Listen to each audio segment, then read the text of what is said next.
अभी बच्चा ना तो लोक को जानता है, ना परलोक को जानता है, ना हित को जानता है, ना अहित को जानता है। अभी उसका ब्रह्मचर्य किसी काम लायक नहीं हुआ और वो उतर गया व्यभिचार में। क्या होगा उसका जीवन? अगर आप वाणी में संयम में रहते हैं ना, वो और भजन करते हैं और सत्य बोलते हैं, तो आप जो बोलेंगे वही होगा। जिन्होंने ब्रह्मचर्य का नाश किया है, अपने आप जांच लेना। उसके अंदर बार बार काम पीड़ा जागृत होगी, उसका विचार कामाशक्त होगा, पहला लक्षण। बस उसकी बार बार वृत्ति काम की आएगी, बार बार पीड़ा हृदय में काम भोग की प्रेरणा देगी। वो इतना असमर्थ होने लगता है कि आंख मिला के बात करने की भी हिम्मत नहीं रह जाती उसमें। वो बहुत चालाकी से अपने को छुपाना चाहता है, झूठ बोलता है, थोड़ी ऐंठन भी दिखाना चाहता है कि मैं कुछ हूं, पर अंदर से खोखला हो जाता है। ये दुर्गुण उसके अंदर जागृत होते हैं जो ब्रह्मचर्य का नाश करता है। ये दुर्गुण उसके अंदर जागृत होते हैं जो ब्रह्मचर्य का नाश करता है। उसके चेहरे में प्रसन्नता कभी झलक ही नहीं सकती, दुखी व उदास, जो ब्रह्मचर्य का नाश करता है। देखने से इस बदसूरत नजर आने लगेगा, चाहे जितना गोरा हो, चाहे जितना ऊपर से चिकनाहट लगाए हो, लेकिन उसके कपोल और नेत्र बदसूरत होंगे। चिकनाहट से मतलब नहीं है, एक आकर्षण होता है भागवतिक, वो उसमें नहीं होगा। स्वभाव बड़ा ही रुक्ष होगा, कड़ुआ होगा, बहुत ही हल्के स्वभाव का आदमी होगा। विश्वसनीय तो हो ही नहीं सकता, कामी पुरुष विश्वसनीय नहीं होता। वो कभी भी बदल सकता है, उसमें क्षमता नहीं है एक बात पर टिके रहने की। वो कसम खाए तो भी बहुत शीघ्र अपनी कसम तोड़ देगा। स्वभाव में कभी उसकी प्रसन्नता नहीं होगी, स्वभाव उसका चिड़चिड़ा बन जाएगा।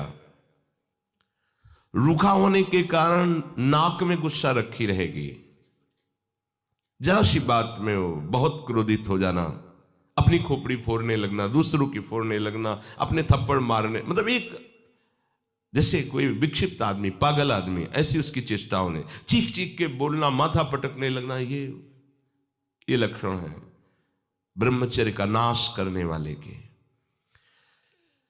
वो जीता तो है पर मुर्दे की तरह निस्तेज, उसमें उत्साह, उसमें शूरवीरता, ये सब क्षीण होने लगती है। शूरवीरता काम क्रोध आदि को सहन करना है। उसके कपोल में हल्के हल्के से सांवले दाग प्रकट होने लगते हैं, एक झुर्री सी पड़ने लगती है। ये वीरनाश का लक्षण है। आंखें धस जाती हैं और उसकी हड्डियां कमजोर होने लगती हैं, बाल पकने लगते हैं, झड़ने लगते हैं। वीर भगवान के द्वारा दी हुई वो शक्ति है जिससे भगवत प्राप्ति में बहुत सहयोग होता है। ये जानबूझकर ऐसी क्रिया करते हैं जिससे वीरपात हो। रोग न रहते हुए भी इनको बहुत सी पीड़ाएं स्वाभाविक प्रारंभ हो जाती हैं।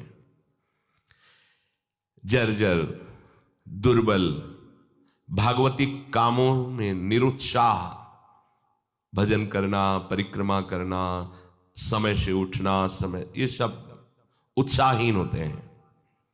थोड़ा भी परिश्रम या मेहनत करने पर हांफने लगना, थक जाना, दैनिक दिनचर्या बिल्कुल ठीक ना होना, चित्त में बहुत सी कुचिंताएं बढ़ जाना, थोड़े से डर की बात आते ही हृदय में ऐसी धड़कन होने लगना, भयभीत होने जाना, थोड़ा सा दुख एक पहाड़ जैसा लगना, थोड़ा सा भय ऐसा लगना कि अब क्या क्या होगा, घबराहट पैदा हो जाना, बार बार भूख लगना, पर वो भूख पचाने वाली नहीं होती, वीर्य नाश करने वाले को बार बार खाने की इच्छा होती है क्योंकि उसका लीवर खराब हो रहा है। ये अच्छा लक्षण नहीं बार बार भूख लगना कि बहुत बढ़िया लीवर काम कर रहा है, नहीं, अंदर कब्ज बन रही है, लीवर डाउन हो रहा है और आपको बार बार भूख ले रही। ये झूठ में फंसाया जा रहा है, ये झूठी भूख है जो तुम्हारा रोगों का घर बनेगी। उसकी जठराग्नि मंद पड़ जाती है, भोजन ठीक से पचता नहीं, मलबद्धता हो जाती, कब्जियत हो जाती है, परिणाम में बवासीर आदि कई तरह के रोग प्रकट हो जाते हैं। या तो नींद नहीं आने लगेगी या फिर ऐसी आएगी कि घंटों मतलब 8-10 घंटे सोए फिर भी उठे फिर भी आलस्य प्रमाद ये बना रहेगा। आंखों में हर समय भारीपन बना रहेगा, बिना किसी चेष्टा के रात्रि में स्वप्न दोष हो जाएगा, वीरपात हो जाएगा। ये उसके लक्षण है जो जानबूझकर ब्रह्मचर्य का नाश करता है। वीर का इतना पतला हो जाना कि लघुशंका के लिए जोर करने पर वीर निकल जाना बहुत बड़ी हानि है।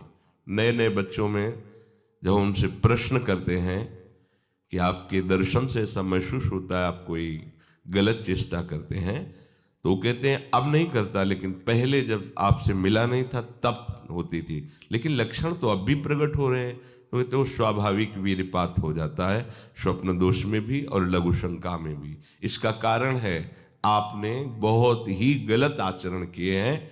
ये जो हस्त मैथुन आदि क्रियाएं हैं इनके द्वारा पूरा का पूरा आपका जीवन नष्ट हो जाता है।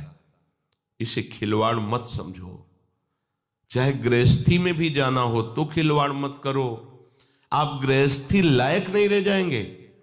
आप जो गृहस्थ धर्म में संतानोत्पत्ति क्रिया है आप उसके लायक नहीं रह जाएंगे, आप में योग्यता नहीं रह जाएगी। इसलिए सावधान। परमार्थ में चलना है तो अत्यंत आवश्यकता ही है ब्रह्मचर्य की, पर गृहस्थ में चलने के लिए भी ब्रह्मचर्य की आवश्यकता है।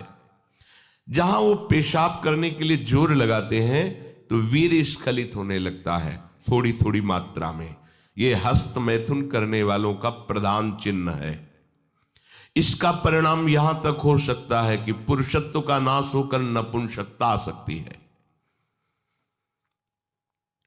हाथ पैरों के जोड़ पर बिना किसी कारण के दर्द होना, कमर में, गांठ में, जहां संधियां हैं, अस्थियों का जोड़ है, वहां दर्द होने लगना, सर में जरा भी विचार करने पर दर्द पैदा हो जाना, किसी विषय पर विचार कर या मंत्र में ध्यान कर तो सर में दर्द होने लगना, हाथ पैरों में शिथिलता आने लगना, दिमाग में एक सनसनी पैदा हो जाना, कानों से शाय शाय शब्द सुनाई देने लगना, नाटक, उपन्यास और गंदी बातें, अश्लील चित्र देखने में बड़ी रुचि हो जाना। सावधान होकर श्रवण करें।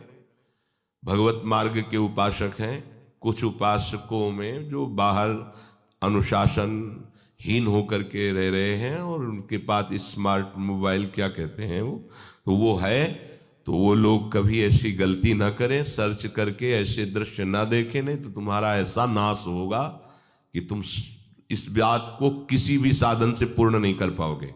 एक बार वैश्या के साथ ऐसा कृत्य देख करके अजामिल जैसा संयमी ब्राह्मण भ्रष्ट वैश्यागामी बन सकता है।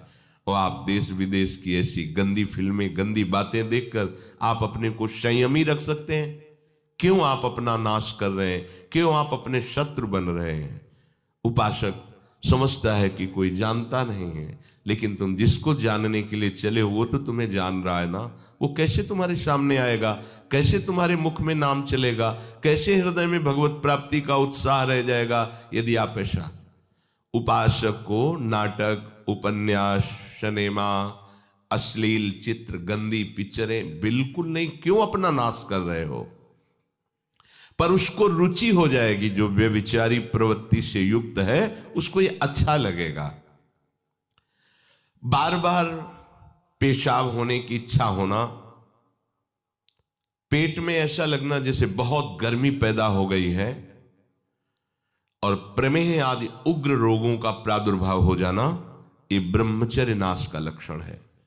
रीढ़ की हड्डी कमजोर हो जाती है और उसमें सीधे बैठने की सामर्थ्य खत्म हो जाती है। वो झुकाव ऐसे, वो झुक करके ही ऐसे बैठना, वीरपात करने वाले के मसूड़े में फूलना, मुख से दुर्गंध आना, शरीर का पसीना दुर्गंध युक्त होना, ये वीरवान के यहां से दुर्गंध नहीं आ सकती। जो वीरवान अर्थात जो ब्रह्मचारी है उसके यहां से दुर्गंध, उसके मुख से दुर्गंध नहीं आएगी, भले कुल्ला करे या ना करे। ये वीर में सामर्थ्य होती है। नाक के साइड में यहां कालिमा आ जाना, फिर वो कालिमा धीरे धीरे कपोलों में बढ़ते जाना, ये वीरनाश का लक्षण है।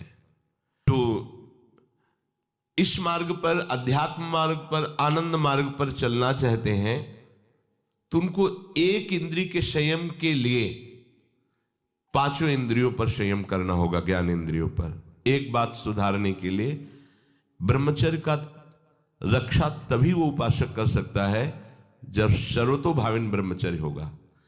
एक जनेन्द्रीय के ही ब्रह्मचर्य की पुष्टता का जब आप लक्ष्य कर लोगे तो उसकी पुष्टता के लिए आपको सर्वतोभावेन ब्रह्मचर्य धारण करना पड़ेगा। सर्वतोभावेन नेत्र का ब्रह्मचर्य, जो नेत्र किसी को भी देखकर भोग कामना कर लेते हैं, भोग बुद्धि से देखते हैं वस्तु को, व्यक्ति को, किसी को भी, ये नेत्र से व्यभिचार हो रहा है। इसीलिए सावधान रहना चाहिए।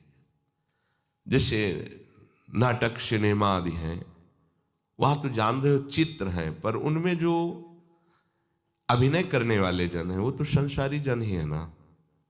उनका पहनावा, ओढ़ावा, हाव भाव, अंग प्रत्यंग, अगर आप भगवत भाव से युक्त है तो संपूर्ण सृष्टि में कहीं भी दृष्टि जाए अपने प्रभु की भावना होती है।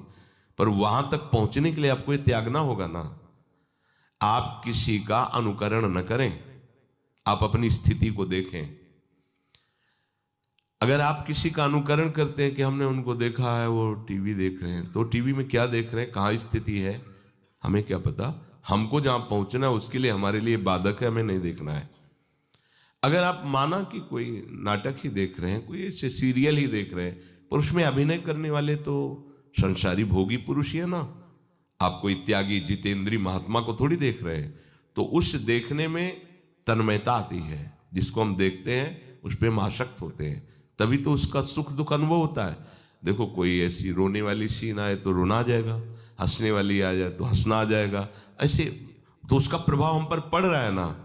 तो हम किसी के अभिनय करने वाले के अंग प्रत्यंग को देख रहे हैं और वो कामुक होकर कोई काम चेष्टा कर रहा है या कोई ऐसा, वो सारा का सारा मन कवर कर रहा है आपका। और एकांत होते ही फिर जो मन अपना मनमानी करवाएगा आप नहीं सह पाएंगे। इसलिए नेत्र का ब्रह्मचर्य सबसे पहले शुरू कीजिए।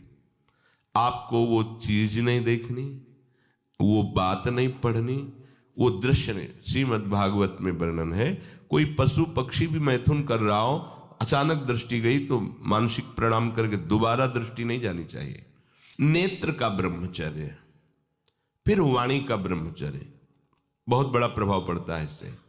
यदि आप जबान से अश्लील बातें, गंदी बातें, कामुक बातें करेंगे तो आप ब्रह्मचर्य रह ही नहीं सकते। अगर आप वाणी से परस्पर शरीर आकर्षण वाली बातें करेंगे, बट उसको देखा तुमने क्या, बस आप गए। चाहे वो स्त्री शरीरधारी साधक हो या पुरुष शरीरधारी, परस्पर आकर्षण संबंधी यदि वाणी खुली आपकी, तो वाणी के व्यभिचार से आपका जनेन्द्रीय का व्यभिचार प्रारंभ हो जाएगा। आप रोक नहीं सकते, नहीं रोक सकते। इसलिए वाणी से भी कोई ऐसी वार्ता ना कीजिए जिससे आपके अंदर काम वेदना बढ़े। श्रवणेन्द्रिय का, कान से गंदी बातें, व्यभिचार की बातें, कामुक बातें सुनना जिससे हमारे हृदय में कामना जग जाए, बिल्कुल नहीं। भले वो किसी को लेकर टीका टिप्पणी की जा रही हो, देखो वो साधक है, उसको हमने देखा वहां ऐसे देख रहा था, वैसे कर रहा था, वो तो आपको समझ में आ रहा है कि किसी साधक की बात कर रहे हैं, वो तुम्हारे नाश के लिए उपाय कर रहे हैं जो आपको ऐसी बात बता रहे हैं। क्यों? क्योंकि आप भी तो साधक हैं। श्रवणेन्द्रिय का व्यभिचार हो रहा है, आराध्य देव के सिवा और कोई बात कान से सुनना उसे व्यभिचार कहते हैं। इसलिए महाप्रभु कहते श्रवण फूटो जो अन सुनो। ऐसा हमारा अगर कान कुछ और सुने तो फूट जाए, नेत्र कुछ और देखें तो ये नेत्र नष्ट हो जाए, वाणी कुछ और बोले तो मुख हो जाए। हमारी श्रवणेंद्री का व्यभिचार नहीं होना चाहिए। धर्म की बात, अपने आराध्य देव की बात, शास्त्र सम्मत बात हम श्रवण करें। अन्यथा अगर कोई ऐसा मित्र है या हमारा साथ में रहने वाला है, कोई किसी भी साधक की को लेकर बात कर रहा है, तो भी हमें कान में अंगुली डाले नहीं। हम कोई ईश्वर थोड़ी कि हम किसी को संभाल लेंगे, हम अपने को नहीं संभाल पा रहे। हमारे सामने किसी की बात मत करो, ऐसी करना है तो प्रभु की चर्चा करो, अन्यथा मत करो। तो अगर आप श्रवणेंद्री का ब्रह्मचर्य, वाकेंद्री का ब्रह्मचर्य, नेत्रेंद्री का ब्रह्मचर्य और त्वगेंद्री का ब्रह्मचर्य, अनावश्यक किसी को स्पर्श मत करो। परस्पर विरोधी शरीर को तो भूल कर मत करो। विरोधी शरीर जिससे हमारा पुरुष शरीर है, सामने स्त्री शरीर है, तो किसी भी तरह से सेवा के लिए संकेत करना या किसी भी सेवा के लेन देन में बचाव पक्ष में रहो। यहां रख दीजिए सामान, फिर आप उठा लीजिए। सीधे हाथ में सामान लेना नहीं, सीधे हाथ में सामान देना नहीं, जमीन में रख दीजिए। बहुत पवित्र है तो आप कुर्सी पे जो भी आसन उसका हाथ में लेने का नहीं। परस्पर विरोधी भाव वाले शरीरों का स्पर्श बिल्कुल निषेध है, किसी भी कारण से ना किया जाए। मान लीजिएगा ये बहुत मतलब आवश्यक है, यदि आप इसमें चूक कर गए तो धीरे धीरे आप फिसल के वहीं खड़े हो जाएंगे जहां से चढ़ना मुश्किल है। किसी भी साधिका को, किसी भी साधक को परस्पर लेन देन हाथ में नहीं करना चाहिए। मानो हमारी बात, आपको माला देनी है, चौकी पे विराजमान करो, हम उठा लेंगे। हमें कोई सामग्री, ये सामान रखिए, आप उठा लीजिएगा। कभी भी कोई भी परस्पर मुस्कुराहट, बातचीत, ऐसे कोई इशारे यदि दिखाई दे तो आप बचो और उसको बचाओ। साधक है, साधिका है, उससे गलती हो सकती है, आपसे भी गलती हो सकती है। आप सत्संग सुनते हैं, आपको लगा कि इसकी मुस्कुराहट, इसकी कुछ चेष्टा ऐसी दिखाई दे रही है जो हमारे अंदर कामुकता पैदा कर सकती है, उसको भी बचाओ और स्वयं बचो तो भगवान आप पर प्रसन्न हो जाएंगे। वो देख रहे हैं अंदर की बात। साधक को बहुत सावधान रहने की आवश्यकता। ये इसको खिलवाड़ मत समझो, इसीलिए कह रहे हैं ये अध्यात्म है, ये परमार्थ है। आपको लगेगा नहीं कि क्या हुआ, मैं कहां भ्रष्ट हुआ, ऐसी जगह खड़े हो जाओगे कि जान भी नहीं पाओगे कि मैं कहां चढ़ रहा था। दोबारा उत्साह भी नहीं आ पाएगा। बात अच्छे से समझ लीजिए। तो हमारी त्वगेंद्री का व्यभिचार ना होने पावे। सहसा किसी का इस पर, किसी की भी अगर सेवा करने का सौभाग्य मिले, फिर उसमें ये प्रश्न नहीं उठता।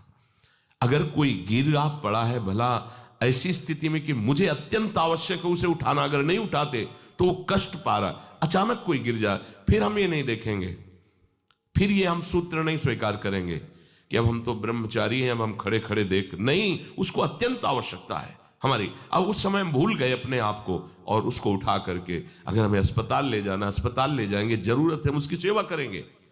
सावधान। वो भगवत भाव से की हुई सेवा तुम्हारे अंदर आध्यात्मिक शक्ति पैदा करेगी, काम भावना नहीं पैदा करेगी।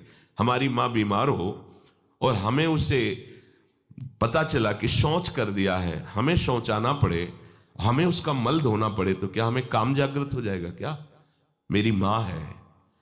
हमारी बुद्धि कभी ऐसी नहीं होगी। आपका पिता है, आप लड़की हो, कोई दूसरा रह नहीं गया और वो बीमार है, आपको ऐसी क्या काम जागृत हो जाएगा? क्या अगर ऐसी सेवा में काम जागृत होता तो कोई नर्स ही अस्पताल में नहीं होती। हर सेवा उसको करनी होती है, नर्स को, चाहे वो स्त्री शरीर हो चाहे पुरुष शरीर हो। परस्पर विरोधी शरीरों की सेवा पर कहीं काम थोड़ी जागृत होता, क्योंकि उसको अपने सेवा धर्म से मतलब है। तो ये सेवा के समय इस सूत्र को न देखा जाए, पर ध्यान रखें, अत्यंत आवश्यक जहां आपके सिवा नहीं हो सकता वहां अगर हमें ऐसा अवसर मिलता है कि सेवा उसे हो सकती है तो हम पहले उसे प्रेरित करेंगे। और अगर ऐसा है कि अब कोई नहीं है, फिर हमारा परम धर्म जागृत हो जाता है परहित का। अगर हमारा कोई निंदा भी करे, कोई शरीर की भी हानि हो जाए, अब हम परवाह नहीं करते। परहित सरिस धर्म नहीं भाई, इससे बड़ा कोई धर्म नहीं है। पर ध्यान रखें, भगवान को साक्षी करके, ये उस समय की बात है जहां बिल्कुल कोई अब गुंजाइश नहीं रह गई है।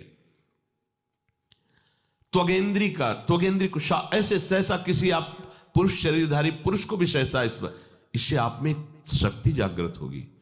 यदि आप वाणी को मौन रखते हैं और भगवान नाम जप करते हैं और सत्य बोलते हैं, तो आप जब कभी जो कुछ भी बोलेंगे वैसा ही सत्य होगा। गांधारी जी ने कोई तप नहीं किया था।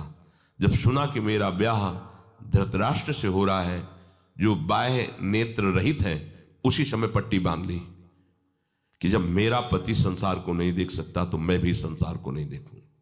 जब मेरा पति मेरे रूप को नहीं देख सकता तो मैं भी किसी के रूप को नहीं देख, पट्टी बांध ली थी। जब महाभारत का युद्ध चल रहा था, बड़े बड़े वीरों को मार गिराया जा रहा था, गांधारी ने दुर्योधन से कहा, सुन, मुझे पता है कि भीम की गदा को तो झेल नहीं पाएगा, क्योंकि सबसे बड़ी बात भगवान का वरद हस्त उनके ऊपर है। दूसरी बात, वो पवन पुत्र है, वो जब अपने आवेश में आ जाएगा तो तेरी सामर्थ्य नहीं कि उसकी गदा के प्रहार को तू सह सके। पर मैं तुझे शक्ति प्रदान करूंगी। मैं एक पतिव्रता हूं, आज तक कभी पति का वरण करने के बाद कुछ देखा नहीं है। मैं अपने नेत्रों की पट्टी खोलूंगी, तू नग्न होकर मेरे सामने आ जाना। मेरी दृष्टि पड़ते ही वज्र का शरीर तेरा हो जाएगा। किसी की सामर्थ्य नहीं कि तेरे उस अंगों को तोड़ सके। भगवान सब कुछ जानने वाले हैं। भगवान भक्त पक्षपाती होते। भगवान का स्वभाव भक्त का पक्षपात लेना होता है। वो अपने महल से कॉरिडोर से जा रहा था गांधारी जी के पास, भगवान आ गए चट से, तो तुरंत उसने हाथ ऐसे लगा लिया। मुझे शर्म आनी चाहिए यार, तो हस्तिनापुर के सम्राट पद पर अभिषिक्त होने के लिए तैयारी कर रहा है, नंगे घूम रहा है गली में। उसने कहा, गली में नहीं, मां के सामने जा रहा है। अरे कोई बच्चा है, ऐसे जाया जाता है मां के सामने? उसने कहा, मां ने कहा है कि हम पट्टी खोलकर तुम्हें देख लेंगे तो तुम्हारा शरीर वज्र का। चलो माना, मां की आज्ञा का पालन करो, पर थोड़ा इन अंगों को तो ढक लो। तुम तो बड़े हो, कोई बच्चे थोड़ी मां के सामने ऐसे चले जाओगे, ढकना चाहिए तुम्हें। वापस कर दिया। वो यहां ऐसे पत्तों से ढका, वस्त्र नहीं पहना, मां की आज्ञा ऐसे पत्ते से ऐसे कमर से ऐसे ढक लिया, पीछे आगे ऐसे। गांधारी जी ने पट्टी खोली और जे ही देखा पूरा शरीर वज्र का हो। तो ये क्या किया तूने, कमर में क्यों बांध लिया? मुझे शर्म लगती थी। कैसे आपके? बोले यहीं से मारा जाएगा। भीम की गदा का प्रहार तेरी इसी जंघा और कमर को तोड़ देगा, तेरी मृत्यु। मान गई, प्रभु के विधान के आगे किसी का बल काम नहीं करता। गांधारी, ये केवल आंख में पट्टी बांधने की सामर्थ्य थी कि मेरा पति यदि अंधा है तो मैं भी किसी रूप को नहीं देखूंगी। अगर आप वाणी में संयम में रहते हैं ना, वो और भजन करते हैं और सत्य बोलते हैं, तो आप जो बोलेंगे वही होगा। पर ऐसा कुछ अनर्थ वो बोलता ही नहीं, क्योंकि ऐसा संयमी जान जाता है कि इन सब का फल भगवत प्राप्ति है, किसी को कष्ट देना नहीं है। एक एक इंद्री का जब आप ब्रह्मचर्य संयम करोगे तब आपका वीर संयम होगा। ध्यान रखना, आप नेत्रेंद्री से गंदे चित्र देखें, श्रवणेंद्री से गंदी बातें सुने, वाणी से गंदी बातें बोलें, रसेंद्री से गंदा भोजन करें और सोचे ब्रह्मचर्य रह जाएंगे, तो बिल्कुल नहीं, कदापि नहीं। ब्रह्मचर्य कोई खिलवाड़ नहीं है। जो ये तो हुआ इंद्रियों का, फिर आता है अंतःकरण का ब्रह्मचर्य। हमारा मन काम की तरफ तभी जाता है जब उसको निज सुख नहीं मिलता। ध्यान रखना, सृष्टि में जितने भी दुर्गुण दुराचार होते हैं उनमें दो प्रधान होते हैं, एक काम भोग और एक धन, और सब छोटी मोटी बातें हैं। प्रायः जितने भी हिंसा होगी, जितनी भी भयानक घटनाएं होंगी, भयानक युद्ध होगा, उन दो में अंतर्गत ही होगा, दो के अंतर्गत ही होगा। या उसका कहीं ना कहीं काम से संबंध, स्त्री संबंध से या धन संबंध से है। चाहे जो भी घटना हो उसको देख लेना, प्रधानता दो में ही होगा, कंचन और कामिनी। कीर्ति में कीर्तिमान तो कोई कोई बिरले ही होते हैं, तो वो तो बहुत आगे की बातें हैं। पर प्रायः जितने भी युद्ध हैं, जितनी भी हिंसा है, जितना भी भयानक कुकृत्य है, इन दो में ही होता है।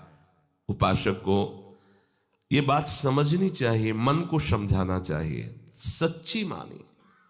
मतलब वाणी में शब्द नहीं होता इन बातों को बताने का, यदि कहीं मन को समझाना चाहिए। देखो, अपने लोग उपासक हैं, हम जहां जहां आसक्त हो रहे हैं उसमें हमारे मन का केवल भ्रम है। शरीर के द्वारों में कहीं सुख है, घृणित द्वारों में कहीं सुख है। अगर सुख होता तो इनके भोगने के बाद हृदय कह देता कि अब कछुनाथ न चाहिए मोरे, शांत हो जाता। फिर ऐसा क्यों होता है कि उसको एक जगह तृप्ति नहीं होती, क्योंकि वहां सुख है नहीं।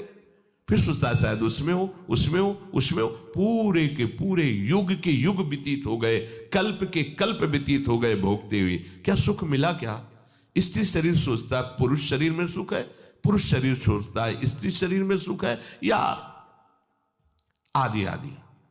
अगर सुख होता तो पूरे ब्रह्मांड में पशु पक्षी कीड़ा मकोड़ा सब मैथुन धर्म से युक्त हैं, ये सब सुखी हो जाते हैं ना। जो जितना भोगा सकते उतना ही दुखी। देख लो, अशांत, क्लिष्ट, परेशान और पापाचरण युक्त। ये क्या है? मन को समझाइए। वैरागी भगवत मार्ग का पथिक मन के द्वारा ऑपरेशन करता है हर वस्तु का। ये सब, इसको ऐसा ना समझे कि बड़ी गुप्त बातें हैं। गुप्त बातें हैं प्रिया प्रीतम के दिव्य चिदानंद में रहस्य की, ये गुप्त बातें नहीं, इनको समझो खोल करके। यदि आप किसी भी तरह से हस्तमैथुन आदि के द्वारा, गंदे दृश्य देख करके, गंदी क्रियाओं के द्वारा आप अपना नाश करते रहेंगे, तो ना आप इस लोक में सुखी रहेंगे ना परलोक में। मान लीजिएगा, ये बातें ना तो कही जाती हैं और ना सुनी जाती हैं और ना समझी जाती हैं। अब हमारे जो नई पीढ़ी है वो आधुनिकता को स्वीकार कर रहेगी। गर्लफ्रेंड, बॉयफ्रेंड, कौन सा रिलेशन है? Live in relation. ये हमारे कहीं किसी भी धर्म ग्रंथ में लिखा हो तो आप बता दीजिए। बाल्यावस्था से आज तक जितने भी धर्म ग्रंथों का स्वाध्याय हुआ, कहीं भी लिखा हो तो ये बोलो सर्वनाश का स्वरूप है कि नहीं है। अभी बच्चा ना तो लोक को जानता है, ना परलोक को जानता है, ना हित को जानता है, ना अहित को जानता है। अभी उसका ब्रह्मचर्य किसी काम लायक नहीं हुआ और वो उतर गया व्यभिचार में। क्या होगा उसका जीवन? क्या होगा जीवन? चाहे वो स्त्री स्वरूप में, चाहे पुरुष स्वरूप में हो। क्या बिना संयम के, ये पशुता के व्यवहार से किसी की ना लौकिक उन्नति होती है, ना परमार्थिक उन्नति होती है। पर कौन सुनेगा? यही कहा जाएगा पुराने जमाने के शास्त्रों को केवल वर्णन कर रहे हैं, ये क्या जाने आधुनिक जमाने को। तो आधुनिक जमाने की दशा क्या हो रही है, आंख खोल करके देखो। कोई बात नहीं, दोस्त बनाना कोई बुरी बात नहीं, इस बात को हम मानते हैं।